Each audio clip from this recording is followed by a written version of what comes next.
मध्य प्रदेश की संस्काराधीन कहे जाने वाले जबलपुर शहर का उपनगरीय इलाका रांची पूरे देश में व्हीकल फैक्ट्री के लिए जाना जाता है, जहां पर भारतीय सेना के उपयोग में आने वाले व्हीकल्स का निर्माण किया जाता है। रांची के झंडा चौक के पास ही नंदकिशोर वंशकार का परिवार रहता है। नंदकिशोर की रांची के बाजार में एक छोटी सी दुकान है, जिसमें वह टू व्हीलर वाहनों के सीट कवर बनाने का काम करता है। नंदकिशोर के परिवार में उसकी पत्नी सुधा, 2 बेटे और 2 बेटियां खुशबू और आरजू थीं। 23 साल की बड़ी बेटी खुशबू मॉडर्न ख्यालों की थी, जिसे सजने संवरने के साथ घूमने फिरने का भी शौक था। तो दोस्तों, कहानी में आगे बढ़ें उससे पहले नमस्कार दोस्तों, क्राइम चैनल पर आपका स्वागत करती हूं और उम्मीद करती हूं कि आप सब लोग स्वस्थ होंगे, सुरक्षित होंगे। दोस्तों, कहानी में आगे बढ़ें उससे पहले अगर अभी तक आपने चैनल को सब्सक्राइब नहीं किया है तो सबसे पहले चैनल को सब्सक्राइब कर लें और साथ ही बेल आइकन प्रेस करना ना भूलें। इसके साथ ही कहानी में लास्ट तक बने रहें और कहानी के बारे में आपकी क्या राय है कमेंट करके वो भी बताएं। दोस्तों, आपके जो कमेंट्स हैं उनका जवाब अगले दिन 10 से 11 बजे के बीच में शॉर्ट्स के माध्यम से दिया जाएगा, तो ढेर सारे कमेंट्स जरूर करें। तो चलिए दोस्तों, आपका समय नहीं लेते हैं और जानते हैं कि आखिर क्या है ये पूरी कहानी। मई 2021 की 31 तारीख की बात थी। दोपहर के करीब 1:30 बजे का समय था। खुशबू अपनी माँ सुधा से बोली, मम्मी, लॉकडाउन की वजह से कई दिनों से मैं घर से बाहर ही नहीं निकल पाई हूँ, इसलिए आज ब्यूटी पार्लर जा रही हूँ। सुधा बेटी की फितरत जानती थी, इसी वजह से उसने कहा।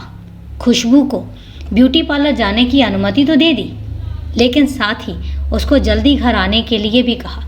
इसके बाद खुशबू इठलाती हुई ब्यूटी पार्लर जाने का बोलकर घर से निकल गई और सुधा खाना बनाने में व्यस्त हो गई। रात के 8 बज चुके थे, लेकिन खुशबू अभी तक घर नहीं लौटी, तो सुधा परेशान हो गई।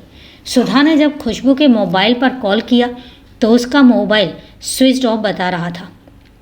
उसने अपनी छोटी बेटी आरजू को आसपास के घरों में खुशबू को खोजने के लिए भेज दिया। इसी दौरान सुधा ने अपने पति नंदकिशोर को फ़ोन कर कहा, आप जल्दी घर आ जाइए। खुशबू दोपहर को ब्यूटी पार्लर गई थी, लेकिन अभी तक घर नहीं लौटी है। यह सुनकर नंदकिशोर भी घबरा गया। वह पत्नी को तसल्ली देते हुए बोला, चिंता मत करो, मैं जल्दी घर पहुंच रहा हूं। इधर आरजू आसपास के घरों में चक्कर लगाकर वापस आ गई, लेकिन खुशबू कहीं नहीं थी। करीब 9 बजे जैसे ही नंदकिशोर अपनी दुकान से घर पहुंचा तो सुधा बहुत घबराई हुई हालत में थी। वह बार बार नंदकिशोर से कह रही थी, आप जल्दी से खुशबू का पता कीजिए, आजकल समय बहुत ख़राब है। नंदकिशोर भी रोज़ ही लड़कियों के अपहरण और उनके साथ होने वाली जोर ज़बरदस्ती की घटनाएं सुनता रहता था, इसलिए वह भी किसी अज्ञात आशंका के चलते भयभीत हो गया। उसके मन में बुरे बुरे ख्याल आने लगे। नंदकिशोर ने अपने पड़ोसी को साथ लेकर रांची इलाके के 4-5 ब्यूटी पार्लरों में जाकर खुशबू के बारे में पूछताछ की, लेकिन पता चला कि खुशबू किसी ब्यूटी पार्लर में आई ही नहीं थी। सुधा जब रिश्तेदारों को फ़ोन लगाकर बेटी के बारे में पूछ रही थी, तब वहाँ से भी उसकी उम्मीद पर पानी फिर गया। खुशबू के छोटे भाई बहन भी अपने घर के आसपास अपनी बहन की तलाश कर चुके थे, लेकिन कहीं से भी उसकी कोई खबर नहीं मिल रही थी। तब तक रात के 12 के लगभग का वक्त हो चुका था। थक हार कर नंदकिशोर अपने घर आ गया। घर में तो जैसे मातम छाया हुआ था। चिंता और भय के माहौल में जैसे तैसे पूरे परिवार ने रात काटी और सुबह होते ही नंदकिशोर अपनी पत्नी सुधा के साथ रांची पुलिस स्टेशन पहुंच गया। थाने में टीआई आर.के. मालवीय को पूरी जानकारी बताते हुए नंदकिशोर ने बेटी की गुमशुदगी की सूचना दर्ज कराई। सुधा रो रो कर टीआई मालवीय से बेटी को खोजने की गुहार लगा रही थी। TI R K. मालवीय ने खुशबू की फ़ोटो, मोबाइल नंबर लेकर सूचना दर्ज करते हुए उन्हें भरोसा दिया, आप चिंता ना करें, पुलिस जल्द से जल्द आपकी बेटी को खोज निकालेगी। अगले ही दिन जबलपुर शहर से निकलने वाले समाचार पत्रों में खुशबू की फ़ोटो के साथ उसकी गुमशुदगी की सूचना छप चुकी थी। सोशल मीडिया में भी खुशबू के गुम होने का समाचार उसकी बेटी के साथ जमकर वायरल हो चुका था। नंदकिशोर का हर दिन अब दुकान का काम का धंधा छोड़कर बेटी की खोज खबर में लेने में बीतने लगा। इधर रांची पुलिस ने आसपास के इलाकों में खुशबू की तलाश की। खुशबू के घर वालों और पड़ोसियों से पूछताछ में पुलिस को पता चला कि खुशबू का आकाश बेन नाम के लड़के से प्रेम प्रसंग था। खुशबू के मोबाइल की कॉल डिटेल में भी 31 मई को करीब आधे घंटे तक उसकी बातचीत आकाश से होने की जानकारी मिली। इससे पुलिस को पूरा भरोसा हो गया कि खुशबू के अपहरण में आकाश बेन का ही हाथ होगा। पुलिस ने जब आकाश को थाने बुलाकर पूछताछ की तो उसने खुशबू से प्रेम होने की बात तो कबूल ली, परंतु उसने पुलिस को बताया कि वह लॉकडाउन के बाद से खुशबू से मिला तक नहीं है। पुलिस ने लगातार आकाश से खुशबू के बारे में पूछताछ की, लेकिन हर बार वह भावुक होकर पुलिस से यही कहता कि मैं भी खुशबू की तलाश में लगा हूँ, मैं उसके बिना जिंदा नहीं रह सकता। नंदकिशोर और उसकी पत्नी सुधा को खुशबू और आकाश की नज़दीकियों की जानकारी थी, इसलिए दोनों का शक आकाश पर ही था। परंतु आकाश नंदकिशोर के साथ खुशबू को खोजने में उसका साथ दे रहा था, इसलिए कई बार नंदकिशोर को लगता कि खुशबू के गायब होने में आकाश का हाथ नहीं हो सकता। रांची पुलिस ने जब खुशबू की मम्मी सुधा से पूछा कि तुम्हें किसी पर शक है तो खुशबू को अगवा कर सकता है, तो सुधा ने बेहिचक आकाश का नाम लिया था। पुलिस टीम ने आकाश को 4 बार हिरासत में लेकर पूछताछ की, मगर वह हर बार यही कहता कि उसे खुशबू के गायब होने के संबंध में कोई जानकारी ही नहीं है। धीरे धीरे समय बीतता गया और पुलिस खुशबू को नहीं खोज पाई थी। नंदकिशोर पुलिस के बड़े अधिकारियों के दफ्तरों के चक्कर लगा चुका था, लेकिन उसकी शिकायत दर्ज कर उसे केवल आश्वासन दिया जा रहा था। पुलिस का ढीला हवाले से परेशान होकर नंदकिशोर ने मुख्यमंत्री हेल्पलाइन में शिकायत दर्ज करा दी। शिकायत की जांच हेतु जब रांची पुलिस थाने के टीआई पर दबाव पड़ा तो टीआई आर.के. मालवीय ने खुशबू को तलाश करने की बजाय नंदकिशोर को थाने में तलब किया। टीआई ने नंदकिशोर को 2 दिन के भीतर खुशबू को खोज निकालने का भरोसा दिलाकर उस पर दबाव बनाकर शिकायत वापस करवा ली। 2 दिन बाद नंदकिशोर जब पुलिस स्टेशन गया तो टीआई बेकाबू होकर बोले, पुलिस के पास बहुत सारे काम हैं, एक अकेली तुम्हारी लड़की ही खोजने को नहीं बैठे रहेंगे। पुलिस के इस व्यवहार से नंदकिशोर बहुत दुखी हुआ। अपनी बेटी के बारे में पता लगाने के लिए नंदकिशोर पिछले 3 महीनों में 50 बार से अधिक रांची थाने और 5 बार एसपी से मिल चुका था, परंतु उसे कोरे आश्वासन ही मिलते थे, जिससे वंशकार समाज के लोग लामबंद होकर पुलिस की एक लापरवाही पर आक्रोशित थे। इसके बाद टीआई आर.के. मालवीय का तबादला कर दिया गया। रांची पुलिस थाने की कमान तेज तर्रार टीआई विजय परस्ते को सौंप दी गई। टीआई विजय परस्ते ने एएसआई रामकुमार मार्को की मदद से पूरे केस की फिर से पड़ताल शुरू कर दी। टीआई विजय परस्ते के निर्देश पर पुलिस टीम ने लापता खुशबू के प्रेमी आकाश की निगरानी शुरू कर दी। उसकी हर गतिविधि पर कड़ी नज़र रखी जाने लगी। इधर चारों तरफ से घोर निराशा मिलने के बाद नंदकिशोर ने वकील से मिलकर जबलपुर हाईकोर्ट में बंदी प्रत्यक्षीकरण याचिका लगा दी। हाईकोर्ट ने इस मामले में दखल देकर जबलपुर एसपी को खुशबू को खोजने का आदेश दिया, तो एसपी सिद्धार्थ बहुगुणा ने प्रकरण में क्राइम ब्रांच को भी लगा दिया। पूरे मामले में शुरू से ही आकाश बेन पहला संदेही था। क्राइम ब्रांच और रांची पुलिस ने 23 सितंबर 2021 की रात को आकाश को थाने में बुलाकर जब सख्ती से पूछताछ की तो वह टूट गया। पुलिस पूछताछ में दिल दहला देने वाली कहानी सामने आई। रांची के बजरंग नगर के गंगा मैया इलाके में रहने वाला सूरज बेन व्हीकल फैक्ट्री के मेस में खान सामा था। उसके 2 बेटे आकाश और प्रकाश थे। 24 साल का आकाश कुछ समय पहले रिछाई के इंडस्ट्रियल एरिया में एक इंजेक्शन बनाने वाली फार्मा कंपनी में काम करता था। बाद में अपने पिता सूरज बेन के कहने पर वह उसके साथ ही व्हीकल फैक्ट्री के मेस में वेटर का काम करने लगा। लॉकडाउन के चलते व्हीकल फैक्ट्री का मेस बंद हो गया था, तो आकाश का काम भी छूट गया था। लॉकडाउन खत्म होने के बाद वह काम की तलाश में राइस मिल गया। तो उसे वहाँ पर हम्माल का काम मिल गया। राइस मिल में चावल के बोरे काटने, भरने और सिलने का काम करने वाले मजदूरों को हम्माल कहा जाता है। आकाश मैट्रिक तक ही पढ़ा था, लेकिन वह फैशन परस्त लड़का था। पिता की आमदनी भी परिवार के लिए ऊँट के मुंह में जीरा के बराबर थी। इस वजह से आकाश ने हम्माली के काम को शौक से अपना लिया था। आकाश और खुशबू 10वीं कक्षा तक जबलपुर के स्कूल में साथ साथ ही पढ़े थे और दोनों के परिवारों की आपस में नज़दीकियाँ भी थीं।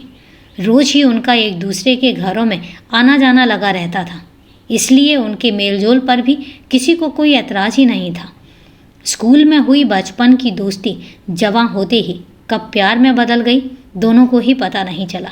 दोनों एक दूसरे को दिलो जान से चाहने लगे। आकाश और खुशबू के घर वाले भी उनकी परवान चढ़ती मोहब्बत से अनजान नहीं थे। आकाश अक्सर ही खुशबू को बाइक से ले जाकर घुमाने ले जाता था। जबलपुर शहर के पार्क में घंटों वो बाहों में बाहें डालकर अपने प्यार की पींगें बढ़ाने लगे थे। दोनों को जब भी एकांत मिलता तो आकाश खुशबू के होठों को चूमते हुए कहता, खुशबू, मैं तुम्हें अपनी जान से भी ज़्यादा प्यार करता हूँ और जल्दी ही तुमसे शादी करना चाहता हूँ। आकाश खुशबू की हर ख्वाहिश का ध्यान रखता था। वह उसे घुमाने फिराने के साथ उसे नए कपड़े भी गिफ्ट करता था। यही वजह थी कि खुशबू भी आकाश की दीवानी थी। पिछले मार्च 2020 में कोरोना महामारी के चलते जब लॉकडाउन हुआ तो आकाश की फैक्ट्री बंद हो गई और उसे पैसे की तंगी होने लगी। आकाश खुशबू की फरमाइशें पूरी नहीं कर पा रहा था। घूमने फिरने की आदी और स्मार्टफोन की शौकीन खुशबू सोशल मीडिया के जरिए दूसरे लड़कों से नज़दीकियां बढ़ाने लगी थी। तो खुशबू के पिता नंद किशोर और उसकी पत्नी बेटी की इन हरकतों से परेशान रहने लगे। मोहल्ले में नंद किशोर की बदनामी होने लगी तो उसने खमापुर में रहने वाले दिनेश नाम के लड़के से खुशबू की शादी तय कर दी। जून महीने में खुशबू की शादी होने वाली थी। खुशबू भी इस रिश्ते को लेकर अब गंभीर हो गई थी। खुशबू आकाश से बेपनाह मोहब्बत करती थी, मगर वह पिता के द्वारा दिनेश के साथ तय किए गए रिश्ते से खुश भी थी और भविष्य के नए सपने भी बुनने लगी थी। दिनेश एक प्राइवेट कंपनी में काम करता था और स्मार्ट भी था, जबकि आकाश की माली हालत उतनी अच्छी नहीं थी। यही सोचकर खुशबू आकाश से दूरी बनाने लगी। इससे आकाश तो जैसे पागल ही हो गया था। शादी का रिश्ता तय होते ही खुशबू ने आकाश से फ़ोन पर बातचीत करना भी बंद कर दी। इसे लेकर आकाश परेशान रहने लगा। आकाश ने खुशबू के साथ जीने मरने की कस्में चुकाई थी और अब आकाश को यह लगने लगा था कि खुशबू किसी दूसरे लड़के से प्रेम करने लगी है। आकाश खुशबू की बेवफाई को बर्दाश्त नहीं कर पा रहा था। वह खुशबू की हरकतों से इतना जल भुन गया कि उसने यह ठान लिया कि खुशबू यदि मेरी नहीं हुई तो वह किसी और की भी नहीं हो सकती। आकाश बार बार खुशबू को फ़ोन करने लगा। हर दिन आने वाली फ़ोन कॉल से खुशबू परेशान रहने लगी। एक दिन फ़ोन करके आकाश ने भावुक होते हुए खुशबू से कहा, खुशबू, मैं तुमसे एक बार मिलना चाहता हूँ, प्लीज़ मना मत करना। आकाश की हालत पर खुशबू को तरस आ गया और 31 मई 2021 को वह आकाश से मिलने को तैयार हो गई। 31 मई की दोपहर में ब्यूटी पार्लर जाने की कहकर जैसे ही खुशबू घर से बाहर निकली तो सुभाष चौराहे पर स्कूटी लिए आकाश उसी का बेसब्री से इंतज़ार करता मिला। खुशबू को स्कूटी पर बैठाकर आकाश व्हीकल स्टेट के खंडहर हो चुके 2 मंजिला क्वार्टर में ले गया। क्वार्टर चारों तरफ से झाड़ियों से घिरा हुआ था और वहाँ किसी का आना जाना नहीं होता था। इसी का फ़ायदा उठाकर आकाश खंडहर हो चुके क्वार्टर की दूसरी मंजिल पर खुशबू को लेकर गया। आकाश ने वहाँ खुशबू को एक पैकेट दिखाते हुए कहा, देखो मैं तुम्हारे लिए क्या गिफ्ट लाया हूँ। खुशबू ने पैकेट को हाथों में लेते हुए आकाश से पूछा, क्या गिफ्ट लाए हो मेरे लिए? खुद खोल कर देखो, कहते हुए आकाश ने उसे बाहों में भरने की कोशिश की। खुशबू ने अपने आप को उससे दूर करते हुए कहा, देखो आकाश, अब मेरा रिश्ता तय हो गया है। अब तुम मुझे भूलने की कोशिश करो, मैं अब नई ज़िंदगी शुरू करना चाहती हूँ। खुशबू के समझाने का जैसे आकाश पर कोई असर ही नहीं हो रहा था। आकाश के मन में तो कुछ और ही चल रहा था। वह तो उस दिन यह ठान कर ही घर से निकला था कि खुशबू का कत्ल करके उसे किसी और की दुल्हन नहीं बनने देगा।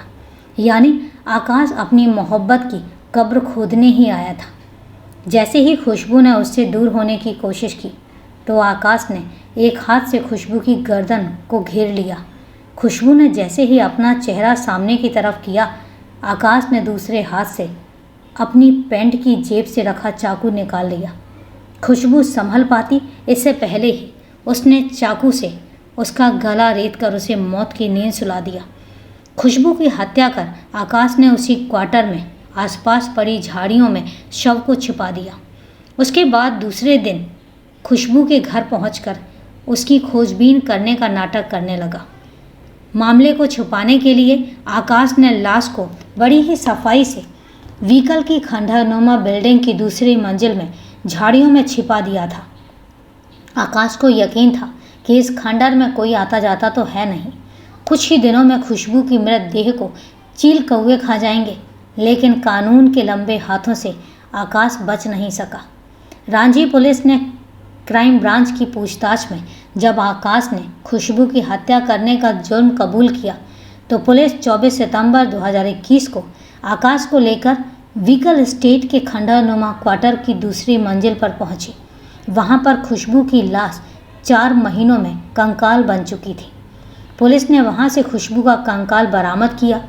वहीं हत्या में प्रयुक्त चाकू और हत्या के दिन गिफ्ट में दिए गए कपड़े भी जब्त कर लिए। घटना स्थल पर युवती के पहने हुए कपड़े और जूते भी पड़े थे। कंकाल के आसपास चूड़ियाँ और सिर के बाल भी बिखरे हुए थे। सिर के बाल और कंकाल को फॉरेंसिक टीम की मौजूदगी में पोस्टमार्टम के लिए मेडिकल कॉलेज भिजवाया गया। खुशबू की गर्दन सहित सिर के हिस्से के कंकाल की जांच के लिए फॉरेंसिक लैब सागर भेज दिया गया और शेष बची हुई हड्डियां खुशबू के घर वालों को एक बोरी में भरकर अंतिम संस्कार के लिए दे दी। नंद किशोर और सुधा बेटी की हड्डियों को बोरे में अपनी छाती से लगाकर चीख चीख कर रो रहे थे। इस सनसनीखेज हत्या से वंशकार समाज के लोगों ने परिजनों के साथ रांची थाने पहुंचकर विरोध प्रदर्शन किया। उन्होंने रांची पुलिस पर जांच में लापरवाही बरतने का आरोप भी लगाया। उन्होंने कहा कि पुलिस ने पहले ही गंभीरता के मामले में जांच की होती तो इस हत्याकांड का खुलासा तभी हो जाता।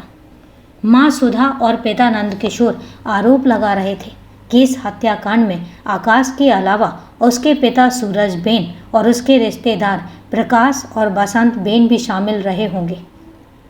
उन्हें भी पुलिस गिरफ्तार करे। जबलपुर जिले के एसपी सिद्धार्थ बहुगुणा के निर्देश पर एडिशनल एसपी संजय अग्रवाल और रांची टीआई विजय परस्ते ने प्रेस कॉन्फ्रेंस कर 117 दिन पुराने गुमशुदगी के केस का पर्दाफाश करने की जानकारी मीडिया को दी। 24 साल के प्रेमी आकाश बेन को अपनी प्रेमिका खुशबू की हत्या कर शव को छिपाने के अपराध में गिरफ्तार कर न्यायालय में पेश किया, जहां से उसे सेंट्रल जेल जबलपुर भेज दिया गया। आकाश जो कभी खुशबू से बेइंतहा मोहब्बत करता था, आखिरकार उसी ने मोहब्बत की कब्र खोदकर अपने प्यार को हमेशा के लिए दफन कर दिया। तो दोस्तों, ये था एक कहानी का दर्दनाक अंजाम। तो कहानी को लास्ट तक सुनने के लिए आपका तहे दिल से धन्यवाद। कहानी के बारे में आपकी क्या राय है, कमेंट करके ज़रूर बताएं। तो आज के लिए इतना ही। मिलते हैं फिर कल एक नई सच्ची क्राइम की कहानी के साथ। तब तक के लिए सेफ रहें, सुरक्षित रहें और अपना ध्यान रखें। जय हिंद दोस्तों, जय भारत।